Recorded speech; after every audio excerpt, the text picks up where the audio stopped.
पाएं latest update सबसे पहले। सब्सक्राइब करें NS नाउ। नमस्कार, NS नाउ देख रहे हैं आप। शिक्षा मित्र इंतजार कर रहे हैं कि जब चुनाव बीत गया तो अब कितना इंतजार करना पड़ेगा। हालांकि शिक्षा मित्र संघ भी चुनाव बाद कोशिशों में लग गया है। हाल ही में उत्तर प्रदेश प्राथमिक शिक्षा मित्र संघ के प्रदेश अध्यक्ष शिव कुमार शुक्ला और साथ में शिक्षा मित्र संघ के प्रदेश सचिव सुधाकर तिवारी ने डिप्टी सीएम ब्रजेश पाठक से लखनऊ में मुलाकात की। और मुलाकात में क्या कुछ बात हुई, डिप्टी सीएम ब्रजेश पाठक ने शिक्षा मित्रों को लेकर के क्या कहा और कब तक शिक्षा मित्रों को खुशियां मिलने वाली हैं, इन सब बातों को लेकर इस वक्त हमारे साथ जुड़े हुए हैं उत्तर प्रदेश प्राथमिक शिक्षा मित्र संघ के प्रदेश सचिव सुधाकर तिवारी।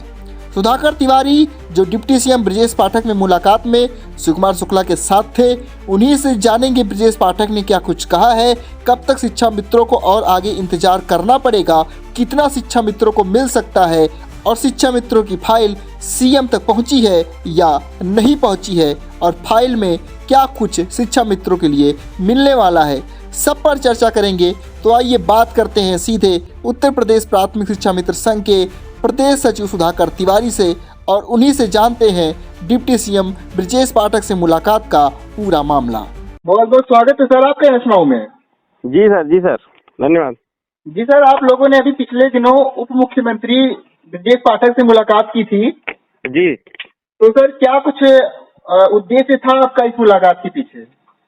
हम लोगों का उद्देश्य था जो हम लोगों का प्रस्ताव बना हुआ है उस पर थोड़ी जो देरी हो रही है उसमें अगर माननीय लोगों की अनुकंपा हो जाती तो वो जल्दी हो जाए।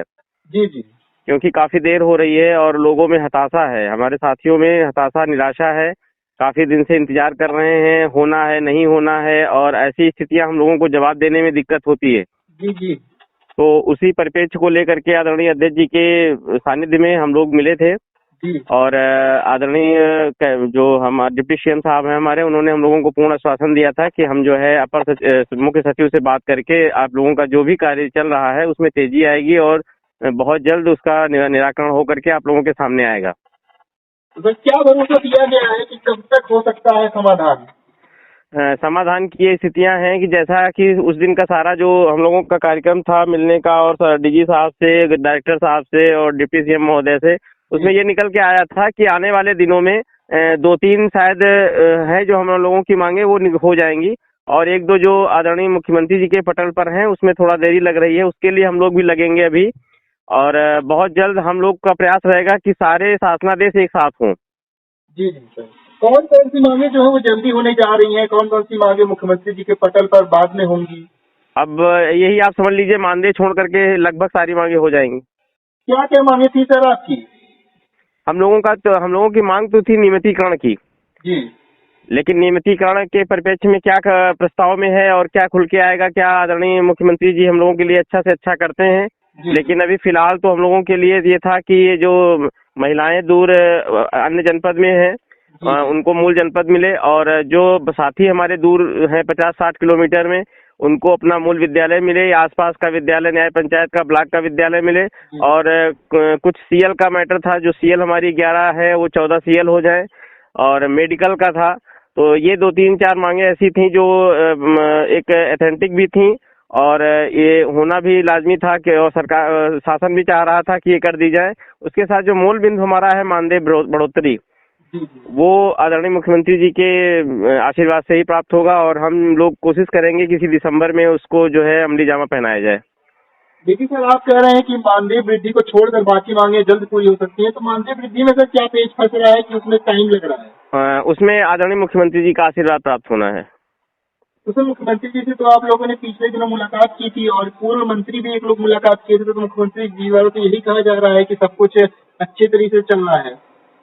हाँ, कुछ पेच फंसा हुआ है, ये व्यक्तिगत उनका मामला है और हमें उम्मीद है कि हो सकता है कि कुछ अच्छा करने के विचार कर रहे हों, सहमति अभी नहीं बन पाई है, तो उसके भी हम लोग तो इंतजार कर रहे हैं और करते रहेंगे और आशीर्वाद के लिए अगर उनका आशीर्वाद मिले और ठीक से मिले तो ये हम लोग पूर्ण विश्वास करते हैं उनका आशीर्वाद मिलेगा। और हम आप लोगों के माध्यम से भी निवेदन कर रहे हैं कि आदरणीय अगर ये 3-4 मांगे मानी जा रही हैं तो उसके साथ में ये भी मांग, क्योंकि वो महत्वपूर्ण मांग है हमारी, मानदेय वृद्धि हमारी महत्वपूर्ण मांग है जिससे हमारे लोगों का बहुत कुछ भला हो सकता है। काफी लोग परेशान हैं जो आर्थिक स्थितियां हैं वो बहुत टूट चुकी हैं। तो इस परिप्रेक्ष्य में हम चाहते हैं कि अगर आदरणीय मुख्यमंत्री जी का इसी क्रम में अगर आशीर्वाद मिल जाता है और वो भी शासनादेश साथ हो जाता है तो ये हमारे लिए सोने पे सुहागा होगा। इधर फिर भी कितना समय लगने की उम्मीद है अभी भी?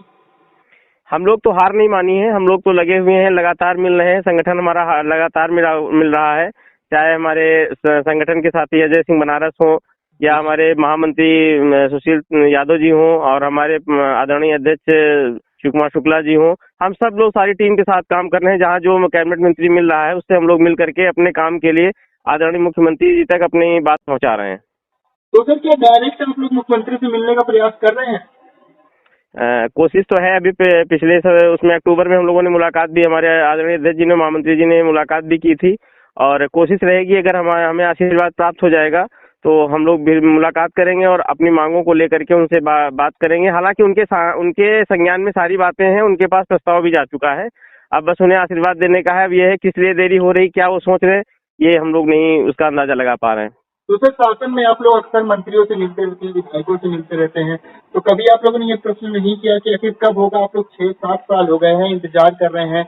आप लोगों ने जो धरना किया उसके बाद चुनाव आया, बताया जा रहा था चुनाव बाद होगा, अब चुनाव भी बीत गया, अब बताया जा रहा है कि दिसंबर में हो सकता है। तो सर ये आप लोग हम लोगों ने बात की है, हम लोगों ने बात की है और लोगों ने जो पहले स्थितियां थी वो शायद स्थितियां नहीं है। सारे लोगों ने यही उत्तर दिया है कि आप लोग परेशान न होइए, अब जो स्थितियां हैं वो सकारात्मक होंगी।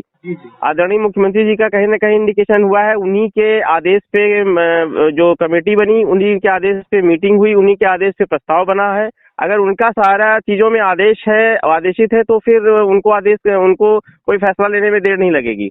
अब ये है क्यों रुका है, वो आदरणीय जी के समय पे है, क्यों नहीं ले रहे हैं या कब लेंगे, क्या सोच रहे हैं, नए साल पे कुछ तोहफा देना चाहते हैं।